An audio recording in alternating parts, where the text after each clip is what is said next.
Salam sejahtera, terima kasih karena bersama dengan saya di Nazilin Unity Channel.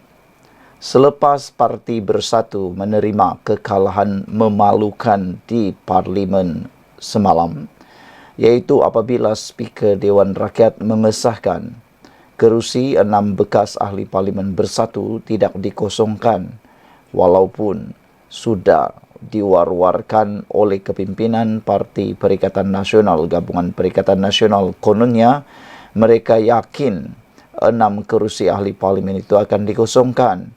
Namun demikian, alasan Speaker Dewan Rakyat bahwa perlembagaan Parti Bersatu bertentangan dengan perlembagaan persekutuan, itu satu berita pertama yang sangat-sangat buruk untuk Parti Bersatu dan memalukan. Bagaimana perlembagaan persekutuan boleh bercanggah dengan perlembagaan Parti Bersatu. Dan tentunya ia satu berita yang tidak menggembirakan sama sekali. Mereka mengharapkan adanya pilihan raya, tetapi nampaknya Speaker Dewan Rakyat tidak bersetuju dengan pendapat mereka dan telah membuat tafsiran yang lebih tepat. Hari ini satu lagi berita buruk diterima oleh Perikatan Nasional, yaitu sangkaan mereka, terutamanya Azmin Ali, dan desakan Azmin Ali supaya kerusi Selat Kelang di Dewan Undangan Negeri Selangor dikosongkan oleh Speaker Dewan Rakyat, Dewan Negeri, rupa-rupanya tidak kesampaian. Ianya sebenarnya tidak dikosongkan. Kerusi Selat Kelang tidak dikosongkan. Tiada kekosongan luar jangka kerusi Dewan Undangan Negeri Selat Kelang yang disandang Datuk Abdul Rashid Ash'ari, Umum Speaker Dewan Undangan Negeri Selangor, Lau Wen San. Kata Lau, pemberhentian keahlian Adun Selat Kelang dalam bersatu didapati sebagai satu pemecatan terancang di bawah operasi perkara LXVA 2 dalam kurungan C Perlembagaan Negeri Selangor. Notis dan bukti dari Yang Berhormat Hulu Kelang, Datuk Seri Muhammad Azmin Ali, tidak memenuhi beban pembuktian yang diperlukan untuk membuktikan yang sebaliknya. Dengan ini, saya mengisytiharkan bahawa kerusi Dewan Undangan Negeri Selat Kelang tidak dikosongkan, katanya pada sidang Dewan Undangan Negeri Selangor hari ini. Bulan lepas, media melaporkan Azmin telah menghantar notis pengosongan kerusi kepada Speaker Dewan Undangan Negeri susulan pemecatan keahlian Rashid daripada Bersatu. Ia susulan tindakan Rashid yang juga bekas Ketua Pimpinan Bersatu Selangor mengisytihar sokongannya kepada kepimpinan Menteri Besar Selangor, Datuk Seri Amiruddin Syari pada Mac yang lalu. Sementara itu, Speaker berkata, berdasarkan semakannya termasuk dalam Fasal 10 dan Fasal 22 Perlembagaan Bersatu, tiada bukti dokumen yang membuktikan perlembagaan parti tersebut berkuat kuasa secara retrospektif, iaitu sebelum 1 April 2024. Tindakan Abdul Rashid yang menyokong kepimpinan Datuk Seri Amiruddin Syari dalam kempen pilihan raya PRK Kuala Kubu Baru pada Mei lalu bukanlah satu maklumat pertama. Situasi ini adalah peristiwa yang berasal daripada kedudukannya pada 6 Mac lalu dan berlaku sebelum pindaan Perlembagaan Bersatu berkuat kuasa oleh pendaftar pertubuhan pada tarikh 1 April lalu, katanya lagi. Sekian dulu untuk kali ini. Jangan lupa tinggalkan komen anda. Bye-bye. Salam sejahtera. Terima kasih karena bersama dengan saya di Nazilin Unity Channel. Akhirnya, Speaker Dewan Rakyat telah pun menyatakan sebab beliau mengambil keputusan mengekalkan 6 ahli parlimen Bersatu sebagai ahli parlimen bebas.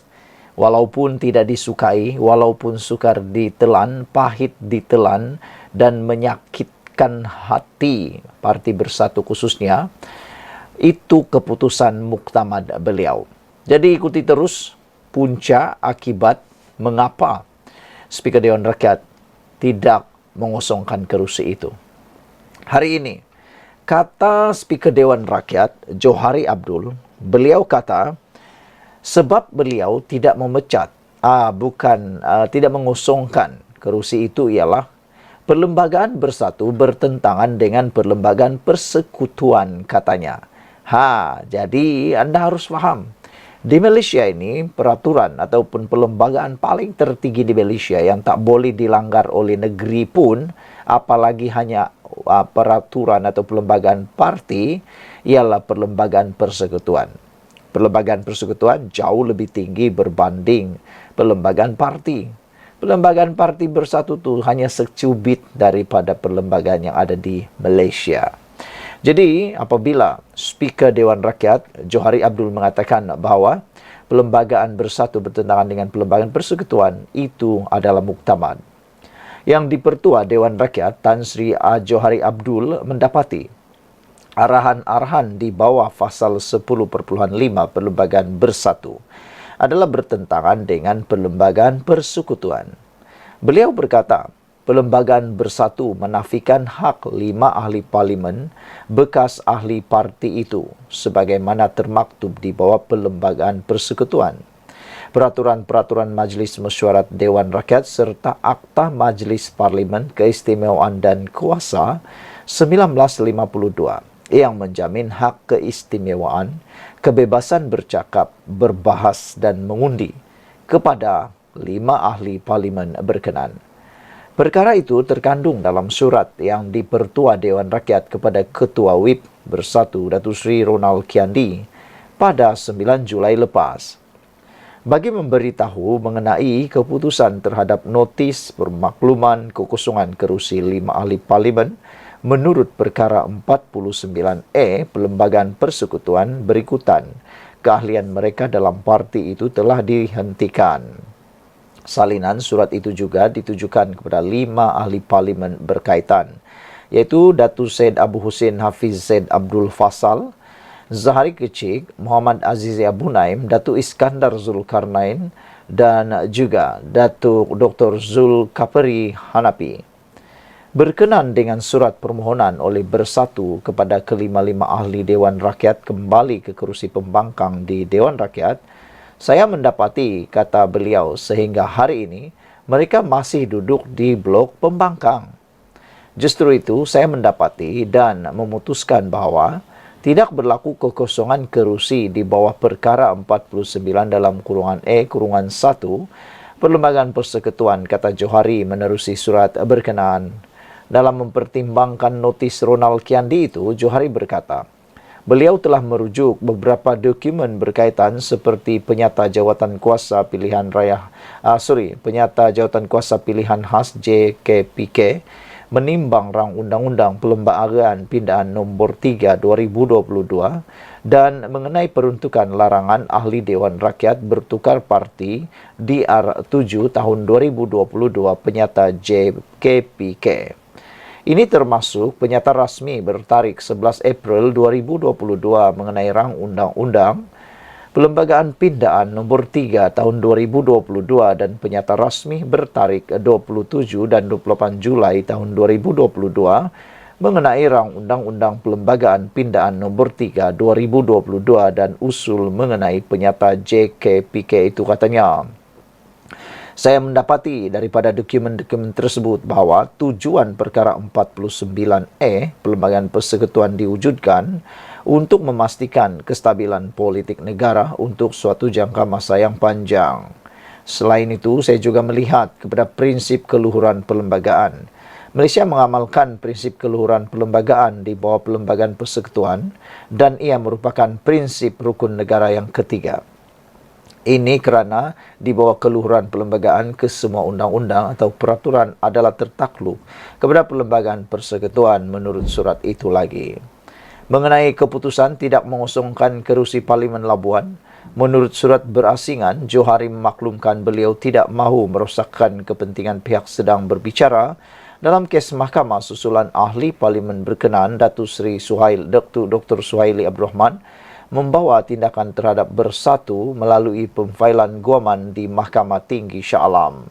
Oleh kerana kes ini sedang dalam pertimbangan mahkamah, maka saya tidak mahu merosakkan kepentingan-kepentingan pihak yang berbicara dalam kes mahkamah itu dengan keputusan saya di bawah perkara 49A dalam kurungan 3 Perlembagaan Persekutuan. Terdahulu, Perdana Menteri Datuk Seri Anwar Ibrahim berkata Johari telah bertindak berdasarkan perlembagaan dan taksiran undang-undang semasa memutuskan 6 ahli parlimen bekas ahli Bersatu kekal sebagai wakil rakyat. Semalam, Presiden Bersatu Tan Sri Muhyiddin Yassin mengesahkan parti itu menerima surat daripada Johari pada lewat petang Selasa lepas yang menyatakan tidak berlaku kekosongan di bawah perkara 49A Perlembagaan Persekutuan untuk 6 kerusi parlimen bekas ahli Bersatu yang menyatakan sokongan kepada Perdana Menteri. Sekian untuk kali ini. Jangan lupa tinggalkan komen anda, tekan butang subscribe. Bye-bye. Salam sejahtera, terima kasih kerana bersama dengan saya di Nazilin Unity Channel. Saudara-saudara sekalian, ini satu pendedahan paling hebat daripada Anwar Ibrahim berkait dengan 6 ahli parlimen Bersatu yang telah pun dipecat dan masih kekal sebagai ahli parlimen. Yang paling rugi ialah Parti Bersatu. Sudahlah mereka pecat, hilang 6 kerusi parlimen, hilang lagi mereka pula hilang kerusi. Hilang 6 ahli parlimen, hilang pula 6 kerusi. Bayangkan begitu besarnya kerugian yang ditanggung oleh Parti Bersatu. Ada netizen kata, itulah hukum karma yang diterima oleh Parti Bersatu ketika mereka mengkhianati Pakatan Harapan pada tahun 2018 apabila menumbangkan kerajaan Pakatan Harapan melalui langkah Sheraton. Ada yang kata itulah yang disebut sebagai hukum karma, yang mana dulu mereka dihianati, kali ini mereka pula yang dihianati, mereka pula yang terkena hukumnya sendiri dan menerima balasan yang paling setimpal sekali. Saudara-saudara sekalian, adakah balasan setimpal lagi ialah apabila Perikatan Nasional pula yang runtuh. Kalau dulu Pakatan Harapan yang runtuh gara-gara apa yang berlaku dalam langkah Sheraton, adakah hukum karma yang diterima oleh Parti Bersatu dan Perikatan Nasional ada juga setara, yaitu berlakunya keruntuhan ataupun perpecahan pembubaran Parti Perikatan Nasional. Hari ini Anwar Ibrahim menyalahkan Bersatu kerana 6 ahli parlimen kekal kerusi masing-masing. Anwar Ibrahim tidak menyalahkan sesiapa. Anwar Ibrahim tidak menyalahkan 6 ahli parlimen itu. Dia juga tidak menyalahkan Speaker Dewan Rakyat, tidak juga menyalahkan parlimen, tidak juga mau menyalahkan undang-undang. Tetapi Anwar Ibrahim kata, ini antara sebab disebabkan bertanggung jawabnya Bersatu atas kesilapan mereka sendiri. Apa ceritanya? Kata Anwar Ibrahim, Bersatu sendiri, kata Anwar Ibrahim, turut bertanggung jawab sehingga 6 ahli parlimen yang sebelum ini menjadi ahli parti itu kekal dengan kerusi masing-masing walaupun kini menyokong kerajaan. Ditemui media di Kuala Lumpur pada hari ini, Perdana Menteri Anwar Ibrahim menjelaskan semasa akta anti lompat parti digubal di parlimen dulu, wakil rakyat Bersatu, wakil Bersatu sendiri yang menolak peruntukan mengenai seseorang yang dipecat parti akan kehilangan kerusi. Menasihatkan Bersatu agar membaca perlembagaan, Anwar berkata, atas sebab itulah yang di-Pertua Dewan Rakyat Johari Abdul memutuskan semua 6 ahli parlimen Bersatu kekal sebagai wakil rakyat di kerusi masing-masing. Ia ditentang oleh Bersatu ketika penggubalan akta anti lompat parti ketika itu. Sebab itu, ahli parlimen yang dipecat Bersatu dikecualikan, kata beliau. Jadi, kena baca perlembagaan, katanya selepas menghadiri forum global Madani di Kuala Lumpur hari ini. Anwar juga mendakwa Bersatu memilih dan memetik hanya beberapa bahagian tertentu dalam perlembagaan persekutuan semasa membuat ketetapan membantah keputusan Johari semalam. Menurut Anwar, keputusan dibuat Johari sudah mengambil kira semua aspek perlembagaan persekutuan. Semasa menolak cubaan bersatu mengosongkan 6 kerusi parlimen terbabit, Johari berhujah peruntukan dalam perlembagaan parti itu bertentangan dengan perlembagaan persekutuan yang terkait. Hak ahli parlimen mempunyai kebebasan untuk bersuara, berdebat dan mengundi. Beberapa komen daripada netizen tentang isu ini adalah ada yang kata ini yang paling terbaik. Apabila jangan salahkan siapa-siapa, salahkan diri sendiri. Ada juga yang kata sejak bila kata dia sejak bila pula mereka lompat parti. Mereka cuma sokong Perdana Menteri, kata Black Hawk. Mereka bukannya lompat parti, tapi bersatulah yang pecat mereka.